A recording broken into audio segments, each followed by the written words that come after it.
الرحيم الحمد لله رب العالمين الرحمن الرحيم مالك يوم الدين إياك نعبد وإياك نستعين اهدنا الصراط المستقيم صراط الذين أنعمت عليهم غير المغضوب عليهم ولا الضالين بسم الله الرحمن الرحيم اللهم صل وسلم على سيدنا محمد الفاتح لما أغلق والخاتم لما سبق ناصر الحق بالحق الهادي إلى صراطك المستقيم وعلى آله وصحبه حق قدره مقداره العظيم اللهم أخرجنا من ظلمة وهمي وأكرمنا بنور الفهم وافتح علينا بمعرفة علمي وحسن أخلاقنا بعلمي وسهل لنا أبواب فضلك وانصر غدائنا برحمتك يا أرحم الراحمين يا من بيده مقاليد الخير وإليه يرجعنا الأمور كله يا فتاه يا عليم يا فتاه يا عليم يا فتاه افتح علي فتحا قريبا صلى الله على سيدنا محمد نبي الأمي عليه وصحبه وسلم الحمد لله Bismillahirrahmanirrahim. Alhamdulillah salatu wassalamu ala Rasulillah sayyidina Muhammad ibn Abdillah wa alihi washabihi wa wala haula wala quwata illa billahil aliyyil azim. Subhanaka la ilma lana illa ma 'allamtana innaka antal alimul hakim. Rabbi shrah li sadri wa yassir li amri wahlul 'uqdatam min lisani yafqahu qawli amma ba'du. Hadratul mukarramin wa laidahil hadirin wa hadratul khusus kita muliakan Habib Muhammad Al-Habasyi Sayyidul Ali, juga kita muliakan orang tua kita Bapak Jaidi, segenap keluarga besarnya Bang Ahmad, Bang Arif, dan segenap para jamaah yang hadir pada kesempatan ini yang penuh dengan keberkahan ini.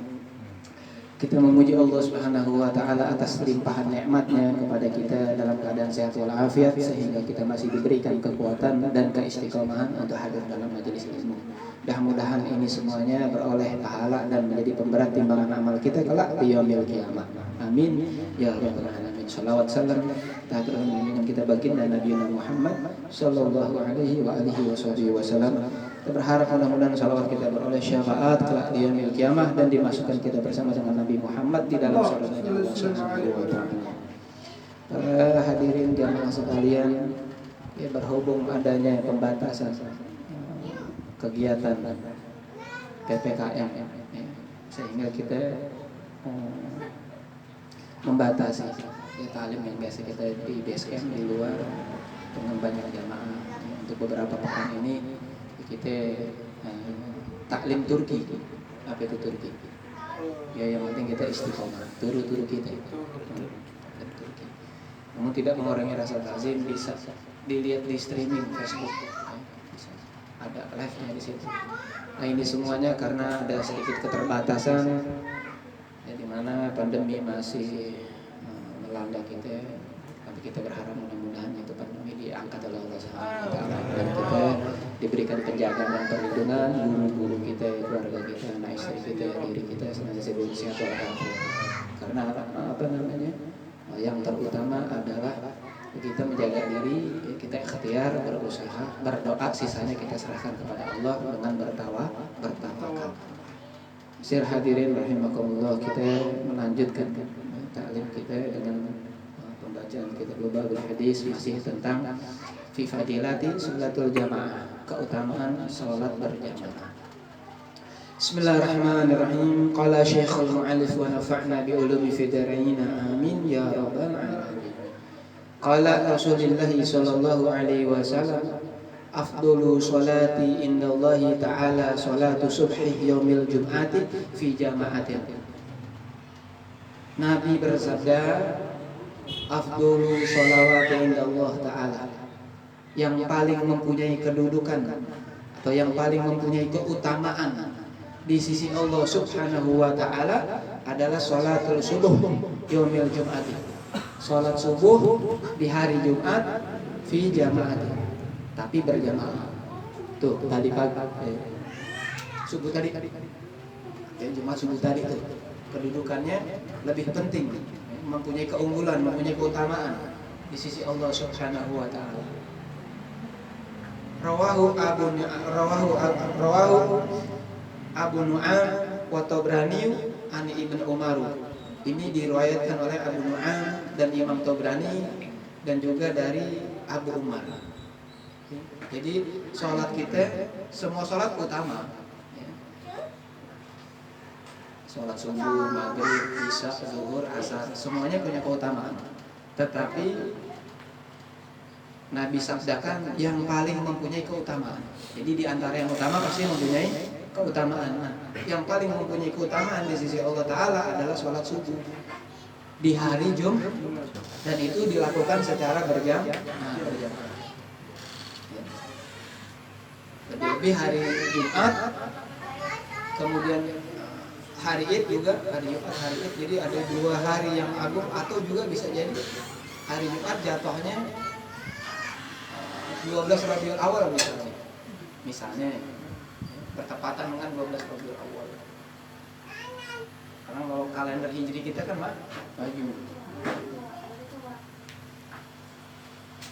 Wakala lebih ditekankan jamaati ba'da Jum'ati. Dan ini lebih ditekankan jamaat ba'da Jum'ati, lebih ditekankan lebih pada hari Jumat secara berjamaah. Fakada lebih ditekanin gitu, kalau bisa ya semua sholat bagus berjamaah. Derajatnya ada yang 25, ada satu riwayat 27 yang sudah kita bahas bulan lalu. Subuh hari Senin bagus, subuh hari Selasa bagus, subuh hari Rabu semuanya bagus. Tapi di sini yang lebih mempunyai keutamaan subuh di hari Jumat yang dikerjakan berjamaah.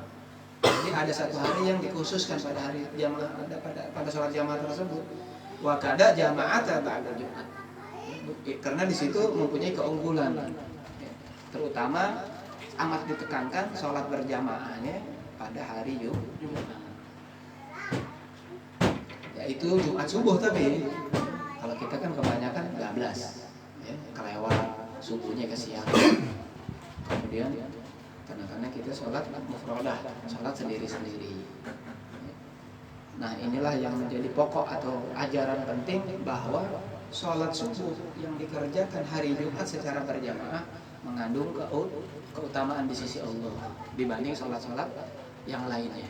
Subuh hari Kamis bagus, subuh hari Selasa bagus berjamaah, tetapi di sisi Allah Subhanahu wa Ta'ala yang lebih ditekankan adalah subuh di hari Jumat, dan itu berjamaah. Kemudian yang kedua urutannya summa subuhu ghairuha, yaitu sholat subuh di selain hari Jumat.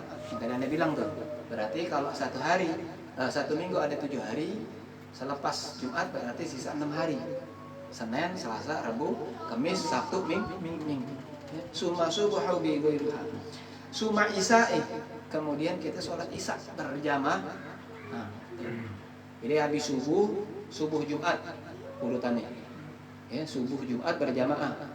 Yang kedua urutannya subuh di lain selain hari Jumat. Nomor 3 summa isya'i, kemudian kita sholat isya berjamaah. Summa asri, kemudian sholat asar. Summa zuhri, kemudian sholat zuhur. Summa maghribi, kemudian sholat maghrib. Itu urut-urutannya. Ya, masing-masing mempunyai keutamaan. Ya, itu kita kerjakan sholat berjamaah. Berarti pokoknya ada di sholat subuh. Kalau subuhnya bagus, zuhur, asar, maghrib, isya dia bakal jaga. Kata ulama begitu. Tapi kalau subuhnya udah berantakan, subuhnya kesiangan, bangun jam 8, bangun jam 9, kadang-kadang udah bodo amat sama subuhnya, udah pasti jadi jaminan kesininya berantakan. Zuhurnya males, asarnya. Sebab kenapa? Dia kehilangan satu kesempatan sholat subuh. Jadi ulama mengkategorikan siapa orang yang dapetin subuhnya benar, subuhnya mantep, maka dia dalam penjagaan atau perlindungan Allah. Sering kita dengar orang yang sholat subuh dan isya berjamaah dalam tanggungan Allah, nggak bakal dia kena malapetaka. Bahkan ya, kata guru kita, barang siapa yang kita mau berkelahi sama orang, kita mau zolim sama orang, kita mau berbuat buruk sama orang, lihat dulu tuh orangnya, dia sholat subuh nggak berjamaah. Kalau dia sholat subuh berjamaah, mendingan nanti kalah, percuma. Sebab dia dalam tanggungannya Allah, dia dalam jaminannya Allah. Kalau kita mau berbuat buruk sama orang, lihat dulu dia subuhannya gimana tuh, sholat jamaah nggak ada. Ya, makanya ada beberapa keterangan dari para ulama kita, orang yang sholat subuhnya jamaah, orang yang sholat isyanya jamaah dalam tanggungan Allah Subhanahu wa Ta'ala. Kemudian sholat isya, habis sholat isya kemudian sholat asar, habis sholat asar sholat zuhur, kok waktunya mundur, kebalik. Ya. Kemudian summa maghrib, kemudian sholat maghrib. Wa innama, karena sesungguhnya fasallu jama'ata, dia sholat berjamaah subuh fal isya li annaha fihima asyaqa. Sebab orang yang sholat di kedua waktu tersebut, baik isya maupun subuh atau subuh maupun isya secara berjamaah, li'annaha fihima, karena keduanya asyaqa. Asyaqa tau nggak? Berat, sulit, malas, kita tergencet sama keadaan. Asyaqa. Padahal isya waktunya tapi kita malas. Antara tanggung jam 8, ntar tanggung dah, nonton dulu, ntar tanggung dah, malas WA dulu, ntar tanggung jam 10, jam 11, jam 12 malam kita harus ya, karena apa itu? Penuh kepayahan katanya. Asyaqa, penuh kepayahan. Butuh perjuangan kita. Subuh-subuh akhirnya pulang. Enggak balik. Tidur sebentar dah, rebahan sedikit lah. Padahal tanggung, udah tinggal 15 menit lagi azan. Karena dia capek, nggak butuh perjuangan, mau beribadah, udah lewat.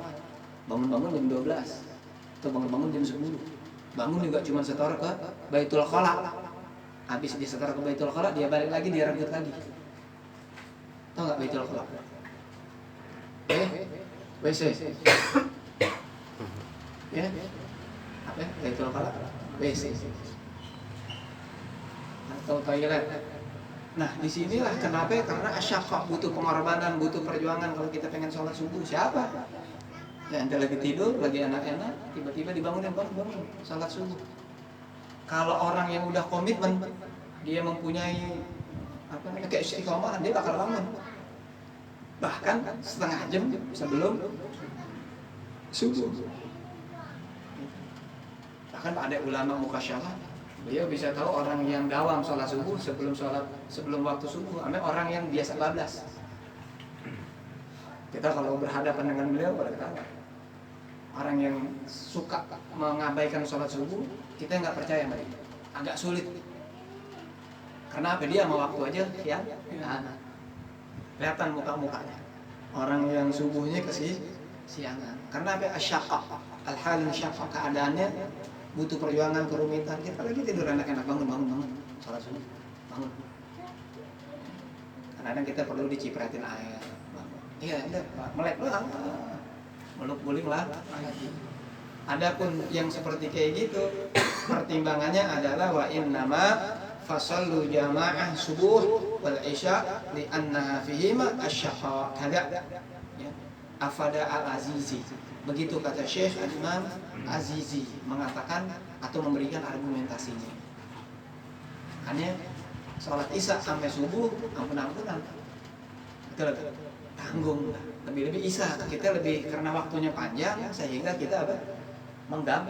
Menggampangkan. Iya kalau kita ada umur. Kalau nggak ada umur, tiba-tiba kita ada sisa acaranya, tiba-tiba kita main keluar, kecelakaan dan sebagainya. Wallahu a'lam, kita masih punya utang sholat namanya. Padahal kita udah tahu waktu isya adalah apa namanya sudah ditentukan.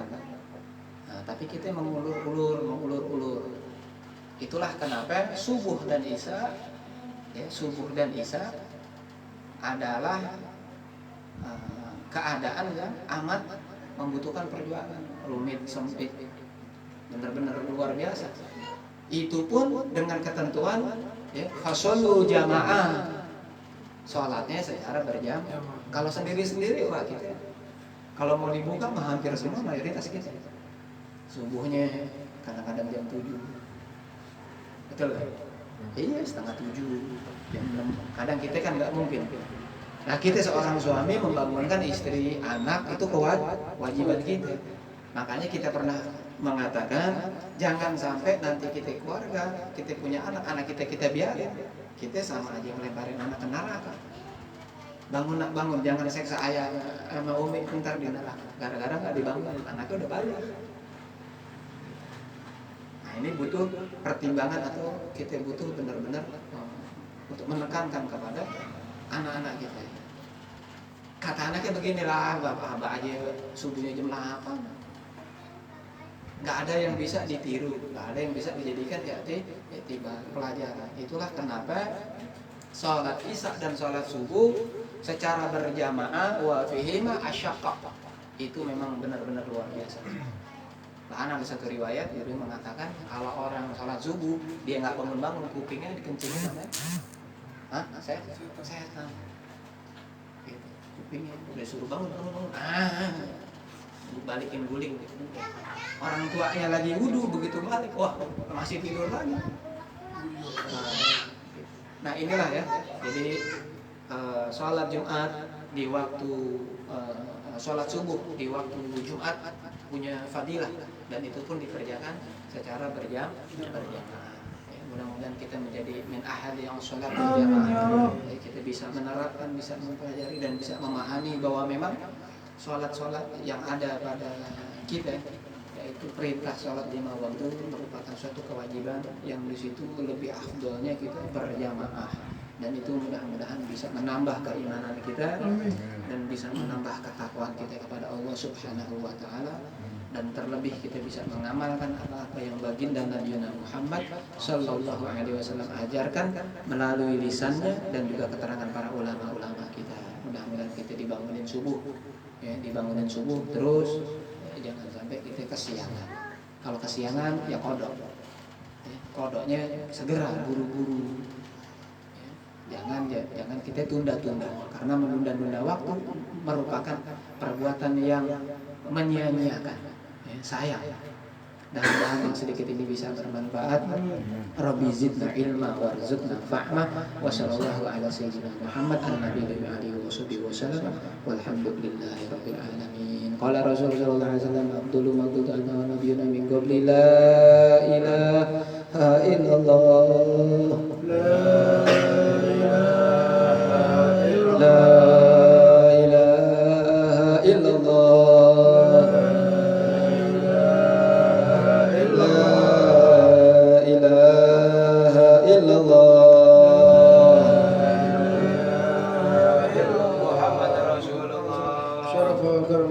وعظم كلمة الحق عليه نهي وعلينا مسوء عليه وسبحانه إن شاء الله تعالى من الآمنين.